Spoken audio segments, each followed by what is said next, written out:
దేవునికి స్తోత్రం. ప్రియమైన దేవుని ప్రజలారా, ప్రభు అయిన యేసుక్రీస్తు వారి పేరిట మీకు అందరికీ శుభములు తెలియజేస్తా ఉన్నాను.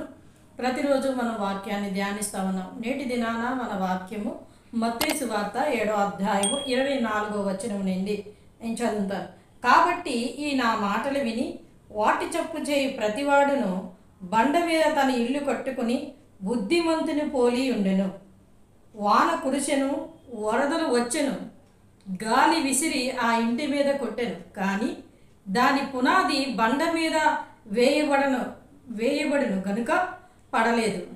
మరి నా మాటలు విని వాటి చప్పు చేయని ప్రతివాడు ఇసుక మీద తన ఇల్లు కట్టుకొనిన బుద్ధిహీనుని పోలి ఉండెను. వాన కురిసెను, వరదలు వచ్చెను, గాలి విసిరి ఆ ఇంటి మీద కొట్టెను, అప్పుడది కోలబడెను. దాని పాటు గొప్పదని చెప్పాను. యేసు మాటలు చెప్పి ముగించినప్పుడు జనసమూహములు ఆయన బోధకు ఆశ్చర్యపడుచుండిరి. ఏలయనగా ఆయన వారికి శాస్త్రి వలె కాక అధికారి వలె వారికి బోధించెను. హల్లెలూయా. యేసుక్రీస్తు వారు ఈ యొక్క మత్తయి సువార్త 5వ అధ్యాయం నుండి ఆయన కొండ మీద ప్రసంగాన్ని చేస్తున్నారు. కొండ మీద ప్రసంగం చేసి అనేకమైన మాటలు అక్కడ చెప్పి ఈ 7వ అధ్యాయం దగ్గరికి వచ్చేటప్పుడు కూడా చాలా మాటలు చెప్పి ఆయన ఏమంటున్నారంటే 7వ అధ్యాయం ఆఖరిలో, కాబట్టి నా మాటలు విని వాటి చప్పు చేయి ప్రతివాడు బండ మీద తన ఇల్లును కట్టుకొనిన బుద్ధిమంతుని పోలి ఉండెను. హల్లెలూయా. యేసుక్రీస్తు వారి యొక్క మాటలు ఎవరైతే వింటారో, ఆ వాక్యం మాట్లాడగా ఆ వాక్యానుసారంగా ఎవరైతే జీవిస్తారో వారు వారి ఇల్లు బండ మీద కట్టుకున్న ఇల్లు బుద్ధిమంతుని పోలి ఉన్నదంట. మాట వినని వాని ఇల్లు ఎక్కడ కట్టుకున్నారట? ఇసుక మీద కట్టుకున్నారట. ఆ వారు బుద్ధిహీనులు అని ప్రభువారు చెప్తా ఉన్నారు. చూడండి, జ్ఞానవంతుడు ఏం చేస్తాడు? బండ మీదే కడతాడు. అంటే పునాది తీసినప్పుడు నేటి దినాల్లో, ఆ దినాల్లో కొండ మీద అక్కడ పట్టణాలు కట్టేవారు. నేటి దినాల్లో ఇల్లు కట్టేటప్పుడు పునాది తీసినప్పుడు లోపల ఆ పునాదిలో ఎక్కువగా రాళ్ళను వాడతారు. ఎందుకు అంటే ఆ ఇల్లు స్ట్రాంగ్గా ఉండాలని. మొదటి పునాది రాయి అంటారు దాన్ని. ఆ పునాది రాళ్ళు వేసినప్పుడు చాలా గట్టిగా స్ట్రాంగ్గా ఉండాలి. ఆ ఇల్లు ఏ ఒడిదుడుకులకి పడకూడదు అని చెప్పి ఎంత పెద్ద ఇల్లైనా ఎంత చిన్న ఇల్లైనా ఏం చేస్తారంటే లోపల రాళ్ళు వేసి దాంతో బేస్మెంట్ చేసి ఆ బేస్మెంట్ మీద గోడలు కట్టి అప్పుడు ఇల్లును నిర్మిస్తారు. హల్లెలూయా. అది బుద్ధి కలిగిన వారంట. బుద్ధి లేనివాడు ఏం చేస్తాడంటే ఓన్లీ ఇసుకేసి ఆ ఇసుకతో బేస్మెంట్ వేసి దాని మీద ఇల్లు కడతారని యేసుక్రీస్తు వారు చెప్పారు. అయితే ఈ లోకపు ఇల్లు కాదు ఆయన చెప్పేది. ఎవరు కూడా ఎంత బుద్ధి లేనివాడైనా ఈ లోకంలో ఎవడు ఇసుక మీద కట్టరు. కానీ ఆయన చెప్పినది ఆధ్యాత్మిక గృహం. దేవుని మాటలు విన్న వంటి వారు ఎన్ని ఉడుదుడుకులు వచ్చినా, ఎన్ని గాలివానలు వచ్చినా, ఎన్ని వరదలు వచ్చినా, అంటే అటువంటి సమస్యలు, శ్రమలు, కష్టాలు, శోధనలు, ఇరుకులు, ఇబ్బందులు, నిందలు, అవమానాలు ఎన్ని వచ్చి వారి హృదయం అనే ఇల్లును కొడుతున్నా వారు దానికి నిలిచి ఉంటారు. హల్లెలూయా. మనం గతంలో ధ్యానించాం దేవుని వాక్యము, మనమే ఆయన ఇల్లు అయి ఉన్నాము అని హెబ్రీ పత్రిక నుంచి. కనుక ఈ గాలి, వాన, వరదలు ఇవన్నీ దేనికి సాదృశ్యం అంటే దేవుని ప్రజలకు వస్తున్న కష్టాలు, శ్రమలు, వీటన్నిటికీ సాదృశ్యం.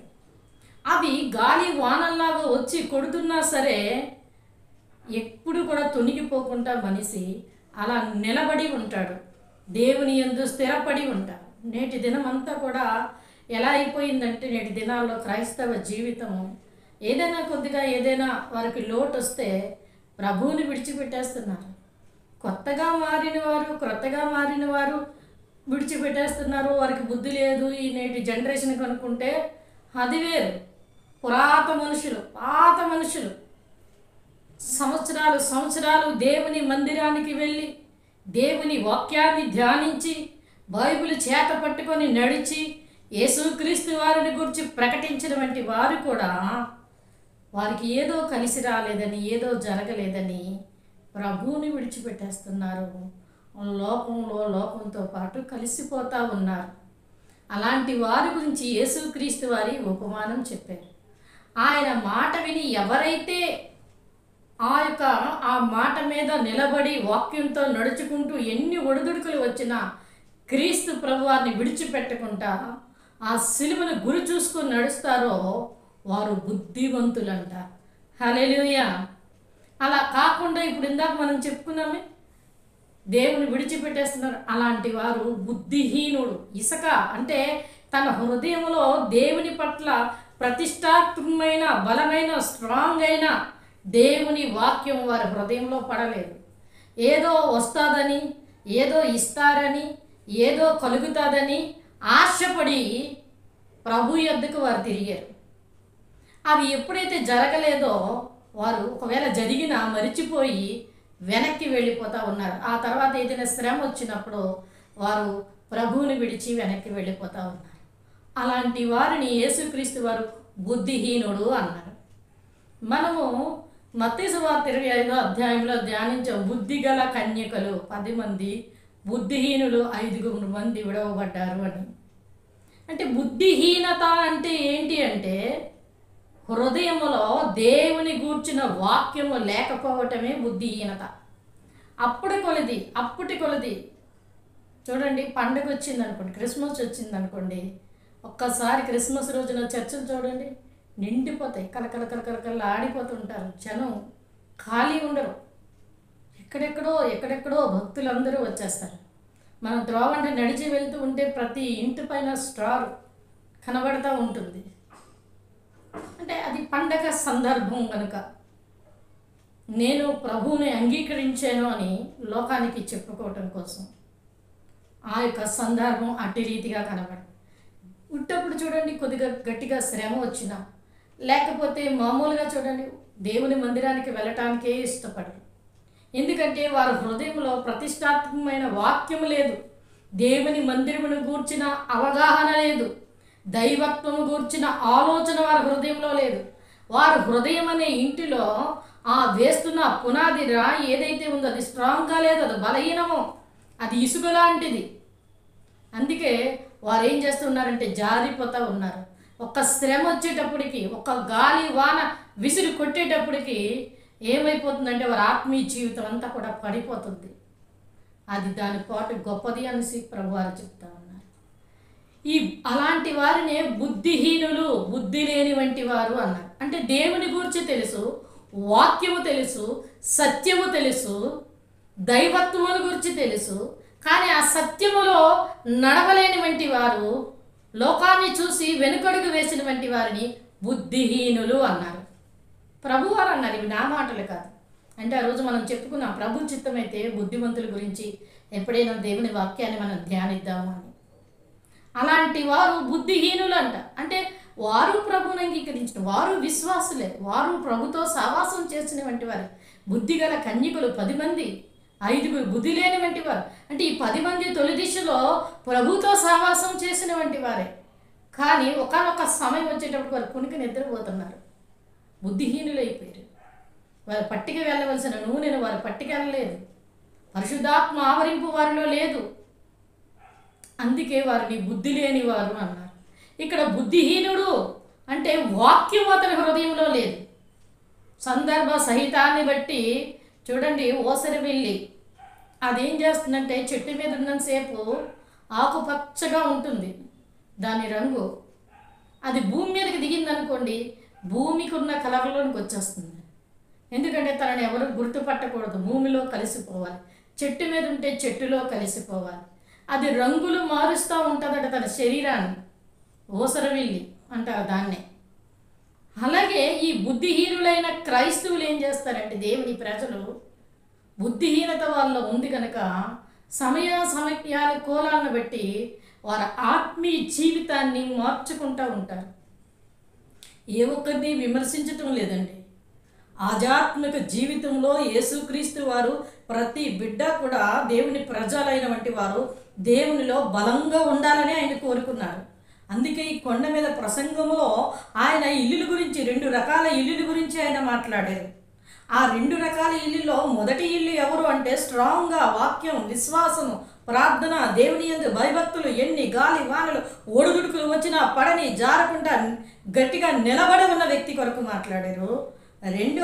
రెండో ఇల్లు జారిపోయి పడిపోయి గాలికి రేగిపోయి ఇసుకంతా ఎగిరిపోయి గాలివాన వస్తే ఊగిపోయి గాలికి ఊగిపోయి వర్షానికి పడిపోయి వరదకి కొట్టుకుపోయిన వంటి ఇల్లు కొరకు ఆయన మాట్లాడారు. అలా కొట్టుకుపోయిన ఇల్లు ఎవ్వరికి ఇవ్వాలని యేసు ప్రభువారు ఇష్టపడరండి. ఆ ఇల్లు మన చేతిలోనే ఉంది, మనం నిర్మించుకున్న విధానాన్ని బట్టే ఉంది. ఆయన మొదటి నిర్మాణం చేసినప్పుడు అందరినీ ఆయన పోలికతో ఆయన స్వరూపముతో ఆయన నిర్మాణము చేసి అందరిలోనూ ఆయన ఆత్మను ఉంచారు. ఆయన నిర్మాణంలో లోపము లేదు. తర్వాత ఆదాము అవ్వల ద్వారా వచ్చిన పాపం సంక్రమించడం వల్ల మనిషి తన గృహాన్ని తన హృదయం అనే గృహాన్ని కట్టుకున్నప్పుడు మనిషి చేతికే దేవుడు దాన్ని అప్పగించినప్పుడు మనిషి నిర్మాణము అట్టి రీతిగా మారిపోతూ ఉంది. ఆత్మీయ జీవితంలో రంగురంగుల జీవితాన్ని చూపిస్తూ ఉన్నాడు ఓసరవెల్లిలా. అలాంటి వారు ఇసుక మీద తన పునాది వేసుకున్న వంటి వారు. వాన వచ్చి వరద వచ్చి గాలి విసిరినప్పుడు అది నిలబడదు. అది ఏమవుతుందంటే గాలికి అటు ఇటు అటు ఊగుతుంది. ఒక్కసారిగా వరద వచ్చి కొట్టేటప్పటికి అది పడిపోతుంది. లేకపోతే గాలికి కింద ఉన్నదంతా కూడా ఆ యొక్క పునాదిలో ఉన్నదంతా కూడా ఇసుక కనుక ఆ గాలికి ఇసుకంతా రేగిపోతుంది, పునాది బలహీన పడిపోతుంది. అందుకే కీర్తనకారుడు అంటాడు, పునాదులు పాడైపోగా నీతివంతులు ఏమి చేయగలరు. పూర్వకాలపు ఉన్న భక్తులే పునాదులు, వాళ్ళే నేటి లోకాన్ని చూసి వెనక్కి వెళ్ళిపోతూ ఉన్నారు. ఎందుకు మాకు ఇవి అని చెప్పి పర్లేదులే అందరితో కూడా మేము వెళ్ళిపోతాం. నరకాన్ని కోరుకుంటున్నారు కానీ సత్యంలో నిలవలేకపోతూ ఉన్నారు. అందుకే ప్రభువారు అంటారు, పిలువబడిన వారు అనేకులు, ఏర్పాటు చేయబడ్డవారు కొందరే. యేసుక్రీస్తు వారిని పిలిచినప్పుడు ఆయన సేవలోకి వచ్చినప్పుడట అనేక మంది ఆయనని వెంబడించారు. 3,000 మంది ఆయన వెంబడిస్తే అందులో కుదించి 120 మంది 70 మంది అలా కుదించేటప్పటికి చివరికి 12 మంది. ఆ 12లో ఒకటి వెళ్ళిపోయారు, 11 మంది. తర్వాత ఒకరిని చేర్చారులేండి. అంటే దైవత్వం అనేది, దేవునితో సావాసం అనేది సామాన్యమైన విషయం కాదు. అది భూ సంబంధమైనది కాదు, అది పరసంబంధమైనది. అది ఎంతో విలువనిచ్చేది, ఎంతో అది నిన్ను పైకి హెచ్చించేది. అన్ని శ్రమలు, అన్ని గాలి వాన వరద ఇవన్నీ వస్తున్నాయంటే అది సామాన్యమైనది కాదు, అది పరసంబంధమైనది. నీ ఆత్మ యుగ యుగాలు జీవించవలసి ఉన్నది, దానికి సంబంధించిన ఇల్లు అది. అందుకే దాని మీదకి గాలి వానలు ఒడిదుడుకులు వస్తూ ఉన్నాయి. వచ్చినప్పుడు బుద్ధి లేని వాని వలే కాకుండా బుద్ధిమంతుని పోలి నడుచుకోవాలి. యేసు ప్రభు వారు చెప్పిన మాటలు, ఈ నా మాటలు విని, చూడండి ఆయన ఎంత గొప్పగా చెప్పారు. ఆయన మాటలు విని దాని ప్రకారంగా జీవించిన వంటి వాడు బుద్ధిమంతుడు. తన పునాది స్ట్రాంగ్, ఎన్ని ఒడిదుడుకులు వచ్చినా అతడు పడిపోడు, అతడు నిత్యము నిలిచి ఉంటాడు. అందుకే దావీదు అంటాడు కీర్తనలో 23వ కీర్తనలో, నేను చిరకాలము యెహోవా మందిరంలో నివాసం చేసేదను. చిరకాలము, ఒక కాలం కాదు, వేసవి కాలం, వర్షాకాలం, శీతాకాలం కాదు, చిరకాలం అంటే యుగ యుగాలు నేను దేవునితో సావాసం చేసి నివాసం చేస్తాను దేవుని మందిరంలో అంటూ ఉన్నాడు. కనుక బుద్ధి లేనితనం అంటే భక్తిహీనత. పాత నిబంధన గ్రంథంలో భక్తిహీనత అంటే ప్రభు అంటే తెలుసు, వాక్యం అంటే తెలుసు, సత్యము తెలుసు, ఆయన హీనత్వంలోనికి వెళ్ళిపోయింది తన యొక్క భక్తి. కనుక దేవుని ప్రజలమైన మనము దైవ వాక్యాన్ని జాగ్రత్తగా ధ్యానించాలి. వాక్యాన్ని మనం ధ్యానిస్తూ ఉంటేనే వాక్యము మన హృదయంలో స్ట్రాంగ్గా ఉంటుందేమో. అలాంటి ఒడిదుడుకులు అపవాది మనకు కలిగించినప్పుడు మనలోనికి బుద్ధిహీనత అనేది రాదు, భక్తిహీనత అనేది రాదు. అంటే భక్తిపరుడే కానీ భక్తిహీనుడు. చూడండి, ఆ లోకాసువార్త 15వ అధ్యాయంలో తప్పిపోయిన కుమారుని గురించి యేసుక్రీస్తు వారు ఉపమానం చెప్పినప్పుడు అతడికి బుద్ధి వచ్చినప్పుడు, అంటే తండ్రికి 2 కుమారులు, ఆ 2 కుమారులే ఆ ఆస్తి అంతానా, కానీ వాడు బుద్ధిని కోల్పోయాడు. తన యొక్క ధనాన్ని ఆస్తిని తీసుకొని తను ఏదో చేయాలనుకొని తన తండ్రి తన కొరకే సంపాదించాడు, తనకే దాన్ని ఇస్తాడు అనే ఒక ఆలోచన బుద్ధి లేకున్నా వాడు తన సుబుద్ధిని ఆధారం చేసుకొని వాడు ఏం చేశాడంటే ఆ ఆస్తిని తన వాటా అంతా తీసుకొని అతడు వెళ్ళిపోయాడు దూరదేశాలకి, దుర్వ్యాపారం చేశాడంట. అంటే తనకి నచ్చినట్టుగా జీవించి ఆస్తిని అంతటినీ కోల్పోయాడు. అప్పుడు పందులు తినే పొట్టుని తినాలనుకున్నాడు, దాంతో తన కడుపు నింపాలనుకున్నాడు, అయినా అతనికి దొరకలేదు. అప్పుడు అతనికి బుద్ధి వచ్చిందంట. అంటే అంతవరకు అతనికి బుద్ధి లేదనే అర్థము. హల్లెలూయా. బుద్ధి వచ్చి నా తండ్రి ఇంట అనేక మంది ఆహారం తింటున్నారు కదా, నేను నా తండ్రి ఇంట అనేకమైన నివాసములు ఉన్నాయి కదా, అక్కడ అనేక మంది పనివారు ఉన్నారు కదా, ఇక కొడుకును అనిపించుకోవడానికి అర్హుడను కాదు, నేను పనివానిగా నా తండ్రి దగ్గరికి వెళ్తానని బుద్ధి తెచ్చుకొని మరలా తన తండ్రి దగ్గరికి వచ్చినప్పుడు తండ్రి ప్రేమ అమోఘము. హల్లెలూయా. చాలా గొప్పది కనుక ఆ కుమారుని హత్తుకొని అతడు ఏదైతే కోల్పోయాడో మరలా అతనికి అవన్నీ కూడా ప్రశస్తమైన వస్త్రాన్ని, తన యొక్క కుమారుడి ఇచ్చిన హోదాని, తండ్రి యొక్క హోదా, కుమారుడి యొక్క హోదాని ఇచ్చి ఉంగరం పెట్టి ఒక ఫంక్షన్ చేసి ఎంతో సంతోషించారు వాళ్ళు. ఇప్పటికైనా బుద్ధి వచ్చాడని. కనుక విశ్వాస జీవితంలో ఈ లోకంలో మనము ఆ యొక్క భక్తిహీనతను విడిచిపెట్టి బలముగా దేవునిలో మనం నిలుచున్నప్పుడు, మన విశ్వాసాన్ని బలపరుచుకున్నప్పుడు, క్రీస్తుని బండ మీద, ఆ బండ క్రీస్తే, బుద్ధివంతుడు తన ఇల్లు తన బండ మీద కట్టుకుంటాడు, ఆ బండ క్రీస్తే, ఆ క్రీస్తునే బండ మీద మనం పునాది వేసుకొని మనం దేవుని కొరకు నిలబడినప్పుడు ఎన్ని ఒడిదుడుకులు వచ్చినా, ఎన్ని వర్షాలు వచ్చినా, ఎన్ని వరదలు వచ్చినా మనల్ని కూడా చేయలేము. చూడండి, ఎడారిలో ఏ చెట్లు కూడా పండవు, అదంతా కూడా ఇసుక నేల, ఇసుక అదంతా కూడా. కానీ ఒకే ఒక చెట్టు అక్కడ పండుతుంది, అదే ఖర్జూరపు చెట్టు.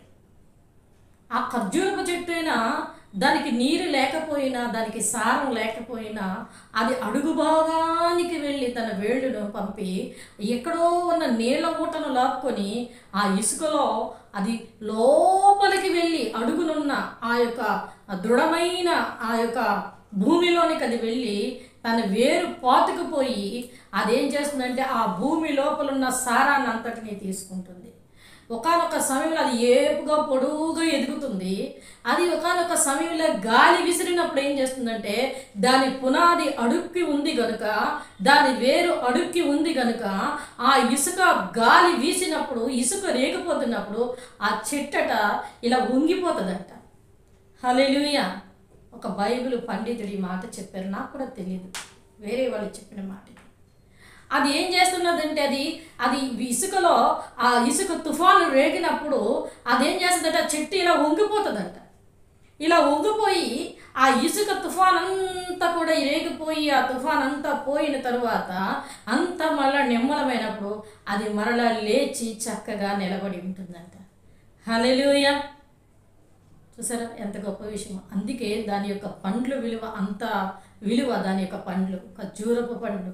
బైబిల్ గ్రంథంలో అందుకే ఖర్జూరపు పండ్ల గురించి వ్రాయబడి ఉంది.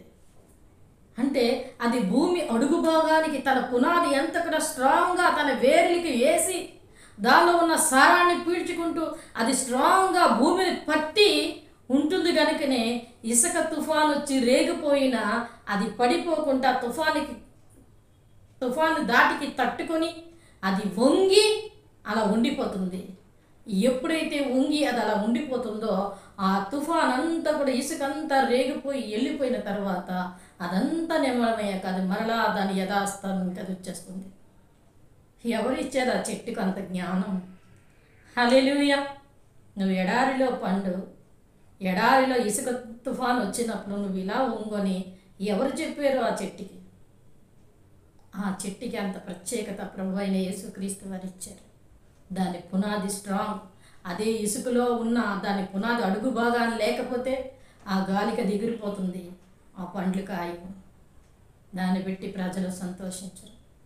నీవు కూడా, మనము కూడా, నేను, నీవు, మనము అందరివి మన పునాది క్రీస్తు అనే బండ మీద వేసుకున్నప్పుడు ఎన్ని ఒడిదుడుకులు వచ్చినా ప్రభు వాటి నుంచి మనల్ని తప్పించి నిమ్మళంగా ఉంచి మరలా ఏదో ఒక దినాన అవన్నీ కూడా ఒడిదుడుకులు అన్నీ పోయిన తర్వాత మరలా ఆయన నిన్ను చక్కగా నిలబెట్టి నీలోంచి మంచి ఫలాన్ని తీసుకొస్తాడు. ప్రియ సహోదరి సహోదరుడా, ఒక్కసారి యేసయ్య యందు నీ విశ్వాసాన్ని ప్రతిష్ఠితపరచుకో, నీ విశ్వాసాన్ని బలపరచుకో. భక్తిహీనత నీలోంచి తొలగించుకో, బుద్ధిహీనత నీలోంచి తొలగించుకో. నువ్వు బుద్ధిమంతుడివి, బుద్ధిమంతురాలు. హల్లెలూయా. దాని గురించి వివరించాలంటే చాలా ఉంటుంది. చక్కగా విన్న పిల్లలని బుద్ధిమంతుడు అంటాం, ఇంక ఇవన్నీ కూడా వివరించవచ్చు.